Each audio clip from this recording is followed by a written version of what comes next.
안녕하세요. 산부인과입니다. 오늘은 모두가 원치 않지만 그렇다고 또 피할 수는 없는 노화에 대한 주제로 말씀드려 볼까 합니다. 우리는 다양한 상황들로부터 이제 내가 정말 예전 같지 않구나 라는 것을 깨닫게 되는 것 같습니다. 눈 역시 노화에 의해 다양한 증상이 생기게 되는데요. 오늘 말씀드릴 눈에 노화가 나타나면 생기는 대표적인 변화 8가지를 통해 내 눈에도 혹시 노화가 찾아온 건 아닌지 잠깐 알아보는 시간이 되었으면 좋겠습니다. 구독 잊지 마시고 영상 바로 시작하겠습니다.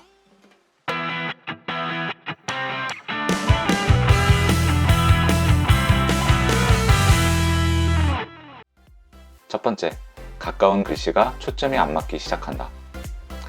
보통 40대에 시작이 되는 노안에 대한 설명입니다. 작은 글씨가 예전보다 더 잘 안 보이고, 가까운 것을 보다가 멀리 보면 순간 잘 안 보이고, 반대로 멀리를 보다가 가까운 것을 볼 때도 순간 잘 안 보이는 증상이 생기기 시작하면 내가 노안이 왔구나 라고 생각하셔도 되겠습니다. 두 번째, 밤에 잘 안 보인다.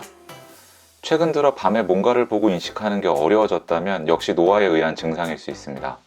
특히 우리 눈의 광소용체 세포의 하나인 간상세포는 나이가 들수록 기능이 떨어지게 되는데, 이 간상세포가 어두운 상황에서의 시력을 담당하기 때문에 나이가 들면 야간이나 흐린 날씨에 운전이 더 힘들어지는 등 불편을 느낄 수가 있습니다. 세 번째, 눈이 자꾸 건조해진다. 나이가 들수록 눈물 생성이 줄어들게 됩니다. 특히 폐경기 여성의 경우 호르몬 변화에 의해 이러한 안구건조증이 좀 더 심하게 나타난다고 하는데요. 요즘엔 생활 습관의 변화로 안구건조증이 남녀노소를 불문하고 나타나고 있지만, 나이에 의해 이러한 건조 증상이 더 심해질 수 있다니 조금은 슬퍼집니다. 네 번째, 눈꺼풀이 자주 붓는다. 나이가 들면서 호르몬의 변화로 인해 눈꺼풀에 염증이 자주 생길 수가 있습니다. 눈꺼풀이 빨갛게 부어오르고 눈썹 주변이 꺼끌거리거나 시린 느낌이 발생하게 될 수 있고, 아침에 일어날 때 눈곱이 끼고 눈이 끈적이는 증상까지 나타날 수도 있습니다. 다섯 번째, 눈에 뭔가가 떠다니는 게 보이거나 눈앞이 번쩍거리는 증상이 생긴다. 우리 눈을 채우고 있는 유리체라는 물질이 나이가 들면서 변성이 되게 되면 유리체에 찌꺼기가 생기게 되고, 이로 인해 눈앞에 마치 날파리 같은 것이 둥둥 떠다니는 증상이 생기게 됩니다. 또한 유리체가 박리되면서 망막을 당기게 되면 눈에 번쩍이는 증상이 생기게 될 수가 있습니다.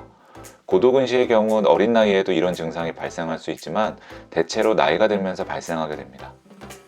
여섯 번째, 눈부심이 심해진다. 눈부심의 원인은 워낙 다양하지만 나이가 들면서 심해지는 안구건조증, 백내장의 진행으로 인해 눈부심이 심해질 수가 있습니다. 화창한 날씨에 평소보다 더 눈이 부시고 흐리게 보인다면 백내장을 의심해 봐야 합니다. 일곱 번째, 안개 낀 것 같이 뿌옇게 보인다. 50대 이상의 성인에서 이렇게 뿌옇게 보이는 증상은 백내장에 의한 증상일 가능성이 높습니다. 백내장은 핸드폰 카메라에 있는 렌즈에 해당하는 우리 눈의 수정체에 혼탁이 생기는 질환인데요. 백내장의 원인은 다양하지만 가장 대표적인 원인이 바로 노화입니다. 여덟 번째, 3대 실명 질환의 위험성이 높아진다. 3대 실명 질환이란 황반변성, 녹내장, 당뇨 망막병증을 말합니다. 이 질환들은 젊은 연령에서도 발생할 수 있지만 나이가 들면서 발병 가능성이 높아지는 질환인데요. 황반변성은 중심 시력의 가장 중요한 구조인 황반이 망가지는 질환이고, 녹내장은 시신경이 손상되는 질환으로 시야가 좁아지는 질환입니다. 당뇨 망막병증은 기저질환으로 당뇨가 있는 분들에게 나타나는데, 눈 속의 망막 혈관들이 망가져 시력 저하를 유발하는 질환입니다.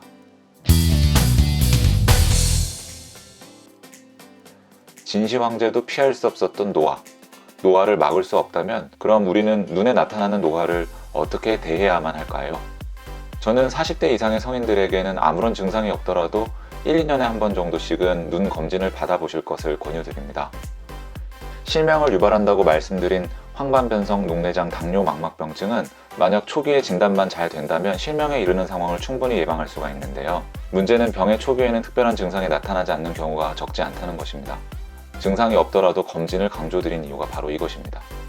과거와는 달리 나이가 들었으니 어쩔 수가 없다 해서 이제는 수술이나 시술, 약물 치료를 통해 위에서 말씀드린 노화에 의한 증상을 상당 부분 조절할 수가 있게 되었으니, 만약 내가 최근 들어 제가 말씀드린 증상들로 인해 불편함을 겪고 계시다면 너무 고민하지 말고 안과를 찾으셔도 좋을 것 같습니다. 각 노화 증상과 연관된 질환들에 대해서는 제가 틈틈이 개별 영상으로 자세히 설명드릴 테니 구독 잊지 마시고 꼭 영상 관심 있게 봐주시면 감사하겠습니다. 감사합니다.